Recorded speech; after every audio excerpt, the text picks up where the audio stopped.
Hey yo yo yo, salut les turfeuses, salut les turfeurs, bienvenue pour un nouveau pronostic de Benoît Requin. Ok, place au pronostic du quintet du lundi 15 janvier, direction Cagnes-sur-Mer pour le prix Charles Gasteau. Plat 1600 mètres, 16 partants, réunion 1, course 2, indice de confiance 1 sur 5.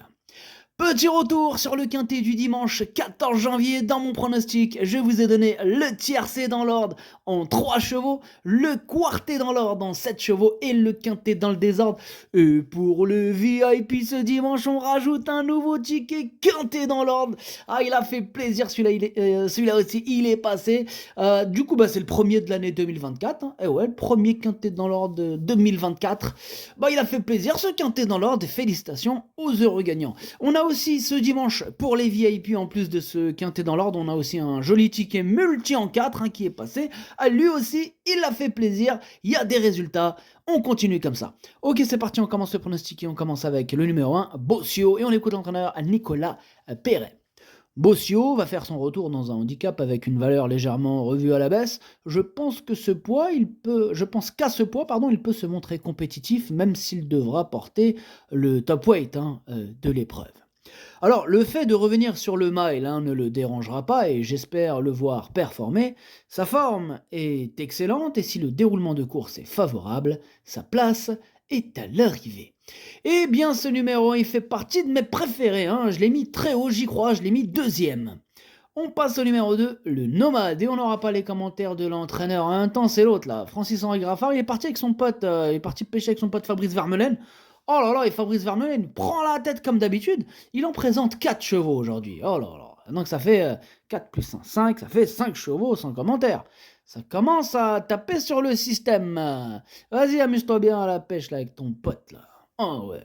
Bref, ce numéro 2, c'est tout simplement lui mon préféré, je l'ai installé en tête. On passe au numéro 3, Max Verst, et on écoute Amy Fradet. Max Verst n'est pas avantagé par sa situation sur l'échelle des valeurs, dès lors on n'a pas trop le choix des engagements.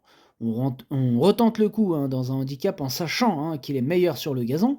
Il faudra attendre sur ce parcours et venir finir, il peut venir prendre une 4e, 5e place. Eh bien, ce numéro 3, lui, par contre, je l'ai pas retenu, mais il est en plein milieu de ma petite liste des possibles troubles faits et on va lui accorder une note de méfiance. On enchaîne avec le numéro 4, Kama, et on écoute Madame Manon Scandella Lacaille. Kama vient d'effectuer une rentrée satisfaisante sur la piste en sable fibré cantilienne. Elle avait besoin de courir et moi d'apprendre à la connaître en compétition. Mieux située au poids par rapport à ses anciennes performances, j'en escompte une bonne prestation, d'autant qu'elle semble être bien montée en condition. Maintenant, elle doit s'élancer en dehors. Et oui, Madame Manon Scandella Lacaille. Ouais, Lacaille. Bref, ce numéro 4 fait partie de mes préférés, je l'ai mis très haut, je l'ai mis 3e, mais j'y crois. On enchaîne avec le numéro 5, le numéro 5, Dream for All, et on écoute Mathieu Boutin. Dream for All est dans une forme étincelante, comme en atteste sa dernière victoire. Sa situation au poids c'est compliqué, le numéro de corde ne va pas le servir, mais il est tellement courageux que rien n'est interdit.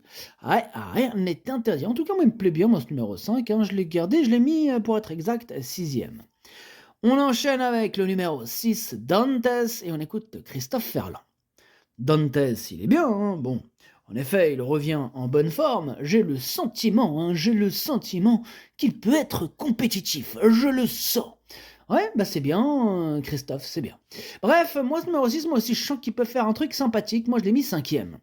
On enchaîne avec le numéro 7, Cindarillo, et on écoute Maxime Cessandri. Cindarillo n'a pas été très heureux lors de sa rentrée, mais n'a pas pris dur. On essaye cette course car je pense qu'il montre des choses intéressantes le matin. Alors j'ai hâte de voir son comportement dans ce handicap, d'autant qu'il sera confié à Christophe Soumillon. Et oui, on va voir si Christophe Soumillon va faire des miracles. En tout cas, moi ce numéro 7, je l'ai pas retenu, c'est un regret. C'est mon 2e cheval de complément en cas de non partant. On passe au numéro 8, Forkester, et on écoute Édouard Montfort. Forkester vient de prouver qu'il demeurait compétitif en 36 de valeur, sans avoir une fin de course des plus fluides. Il est resté dans un très bel état de forme et j'espère qu'il pourra cette saison remporter une course de ce calibre. Espérons que ce soit pour ce lundi, Comme à chaque fois dans cette catégorie, hein, le parcours sera déterminant. Eh oui, question de parcours. En tout cas, moi, ce numéro 8 me plaît beaucoup. Je l'ai mis 4e. On passe au numéro 9, Acclam, et on écoute Jean-Pierre Gauvin. Acclam n'a pas été épargné par les ennuis de santé au cours de l'année passée. Au regard de ses ultimes sorties, il a prouvé qu'il revenait au mieux. Alors certes, il a subi une grosse pénalité, mais jugé sur ce qu'il vient de montrer et sur sa forme actuelle, je reste confiant pour une bonne performance. Eh bien moi, ce numéro 9 me prend la tête, hein. C'est lui mon gros regret et c'est lui mon cheval de complément en cas de l'emportant. Attention possible, car ça j'en veux.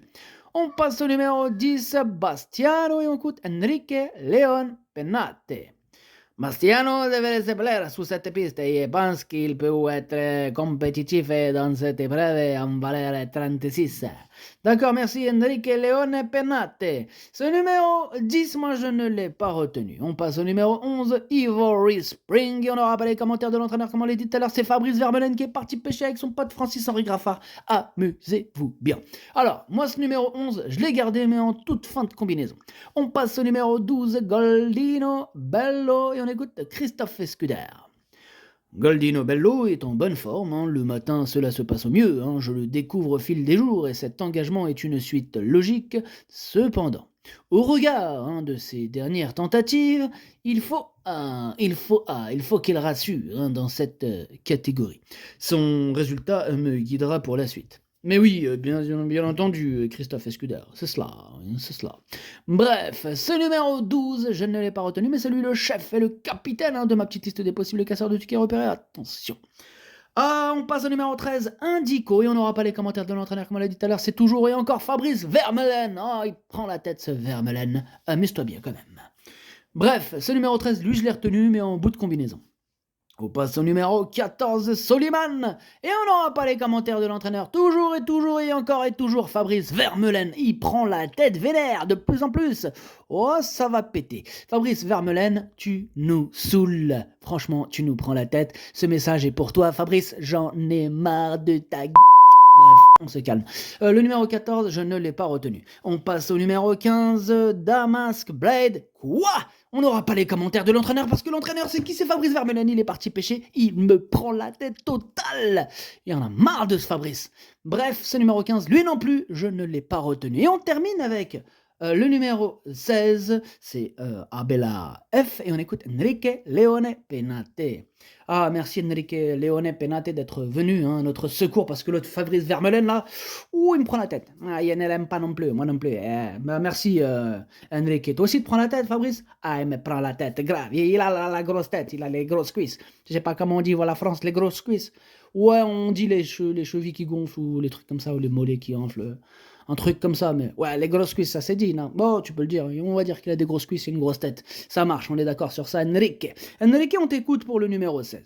Si, Abelard F aurait eu une belle chance en deuxième épreuve, mais on tente les coups, on tente. Ben oui, il faut tenter, hein, t'as raison, Enrique. On tente les coups. Du coup, il adore la piste en sable fibré. Ça va être bien sûr sur cette grande piste et à l'avantage de ne porter qu'un petit poids. Ça c'est bien, il va porter que les petits poids, et avec les petits poids il peut s'envoler comme un petit oiseau. C'est vrai, il peut s'envoler comme un petit oiseau, Enrique, c'est vrai.